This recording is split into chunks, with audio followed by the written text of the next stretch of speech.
One topic that we discuss in every single season of Real Health has got to be stress. It's our arch nemesis in all aspects of our lives, hence why we're constantly looking for ways to try and reduce its impact on health. So today we're going to be focusing our attention on how we can detox from stress, mind, body and soul. And our guest in studio for this discussion is Mariama Barry Malumo, who is a natural practitioner. Welcome back to the show. Thank you for having me. So Mariama, let's talk about, I suppose if we're going to talk about de-stressing mind, body and soul, we need to also talk about the build-up of stress. And we talk about a toxic load. How does this happen in the body? Okay, so toxins and a toxic load gets built up in the body when the body is not able to have a way to eliminate them effectively. Right. And the best times that the body takes to eliminate the toxic load is when we sleep. So sleep deprivation is a huge contributing factor to being overloaded with toxins. And so when we are tired during the day, we may also go ahead and grab foods that are high in sugar, very caffeinated and processed foods, because we need that burst of energy. Yes. But this is also adding the toxic load to our bodies and will cause us to crash, which is very stressful for the body. Okay, yeah. So I think it's interesting to note here that we're talking about stress, and we all see stress as almost an emotional reaction. Yes. But it's also impacted so heavily by what we're putting into our body and environmental factors as well. Definitely. Our bodies uses what we give it. So if we are putting in poor quality products into our system, we'll get poor results, you know. So like we said, processed and highly modern foods basically have a lot of very poor nutritional value in them, and when we intake those things, our body is fighting, trying to figure out where am I going to get the good stuff to rebuild. I don't have it. I'll do the best that I can. Okay. And so we live in a stressful environment all the time. Absolutely. Yeah. So let's talk about the impact of stress on our bodies, physically and mentally. Yes. Okay, so I guess most of us, when we think of stress, we've already categorized it as bad. But we can take a step back and we can make stress positive and negative. So positive stress can be a very good thing, like when you exercise and you build up muscle, yes, or when you go through the educational system, you have stress and you get your degree, your value to yourself and society, and your self-esteem is boosted. Stress is bad when it becomes negative, and that's when it robs us of our vitality and our health. Negative stress, either it could be physical, mental, or emotional, is what we would want to actually grab and eliminate as best as we can in our lives. Okay. Yeah. And let's talk about, I mean, we talk about physical, emotional stress as well, but in terms of eliminating those from our bodies, how do we go about doing that? I mean, what are the physical steps that we can take to eliminate the stress? Maybe we can first see how it affects our body, what actually happens as we are exposed to a stressor. So whether stress is positive or negative, when we experience it, physically our body, our muscles tense up. Now, if it's a positive stress, our muscles will relax and let go and we carry on with our lives. But when it's a negative stress, the muscles will end up going into protective mode. They almost stint up, trying to immobilize the body.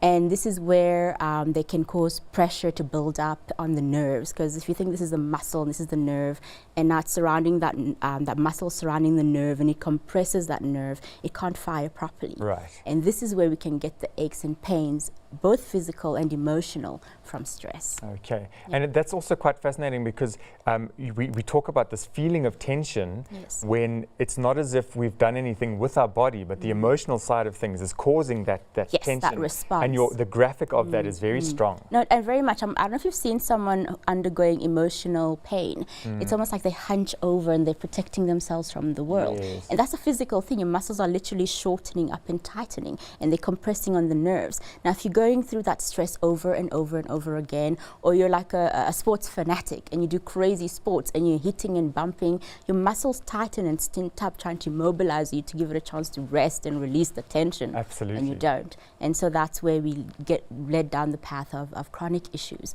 And we hear stress is causing like 99% of all diseases. Yes, yeah. I mean, we all carry so much of it, even though we don't realize it all the time. Yes. There's an element, and in this modern life that we live, it's so persistent. Yeah. But now, so let's go into now the relieving of that. You do body stress release techniques. Yes. What is the process there, and how does it work? most of us, the stress gets locked on the spine because it's the most mobile set of joints in the body, especially those tiny little muscles between the vertebrae. And many a time, when those muscles are overloaded with tension, they tighten up and they pass the load onto the next layer of muscle. And those tighten and pass the load onto the next layer. So you'll go to the beach and swing the baby by the water, and next thing you know, your back locks up and you can't move. That's an overload of stress. And a massage is nice, but it only covers the superficial muscles. Body stress release goes to those tiny little deep muscles and guides them to relax. And there is where you get the relief and the restoring of communication by the nerves and the self-healing and the relaxation. If we are able to release the physical stress and tension, how do we maintain that release by then taking action emotionally to start to relieve the stress in our minds? Lifestyle definitely plays a huge role. Diet, for example. One thing, if you can do one thing correctly, or one thing for yourself, would be cut the sugar. That sugar, I don't know if you've ever seen a movie called that Sugar film. Yes, I have, yeah. I mean, you see the guy going from a nice healthy diet to a seemingly healthy diet that's full of sugar. And you see his mood, his behavior is all messed up. And so just cutting sugar from your diet is a huge step forward towards that de-stressing of the body. And of course, emotionally having a good support system so that when you go through an emotional episode, you go to that support system and you deal with it right there and then, because when you ignore those emotions, they bury themselves in the body and they cause tension to build up in the body. And then the body, loving you and wanting to protect you, will numb that pain, and you won't feel the pain, but you'll know something's not right. And then one day you may burst out of emotional overload. No, absolutely. I mean, the straw at some point that breaks the camel's back is just going to be a disaster if you don't maintain. Very much. But now, in terms of these lifestyle changes, you talk about cutting out sugar. I mean, this is not something that you do for a little while to fix a problem and then you go back to your old ways. I mean, we're talking fundamental changes to lifestyle. And what's lovely is that I can speak from experience because I cut sugar out, and you find that your taste buds become more refined, and you find that you don't really like processed foods anymore. And so your body, because you're giving it something that is keeping it healthy, actually supports you in the process. And again, I want to say, don't do it like a cold turkey, because then you will be craving that sugar desperately. Do it slowly. Maybe if you have tea with 3 spoons of sugar, make it 2, 2.5, 1. No sugar. Baby steps as well. It makes it so much more manageable. Baby steps, correct. So what other lifestyle changes might you suggest people implement in terms of the advancement of better stress-free living? I think our modern day, our modern world has exposed us so much more bad but also good things out there, and there's so many complementary therapies that can help with maintaining a good balanced life.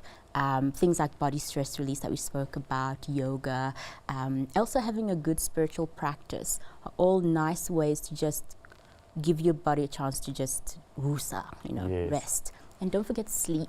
Sleep is so important. So trying to see if you can moderate your exposure to our devices, the phones, the computers, and getting adequate sleep gives your body a chance to rest and heal and rebuild. Okay, fantastic. Well, Mariama, thank you so much. I think lots of great tips and tricks, and it's amazing how something seemingly as simple as cutting out sugar could have such an impact on our stress levels, especially as we go about our modern lives, which are quite frenetic and hectic out there. So thank you for sharing some great insights. Thank you for allowing me to share them with you.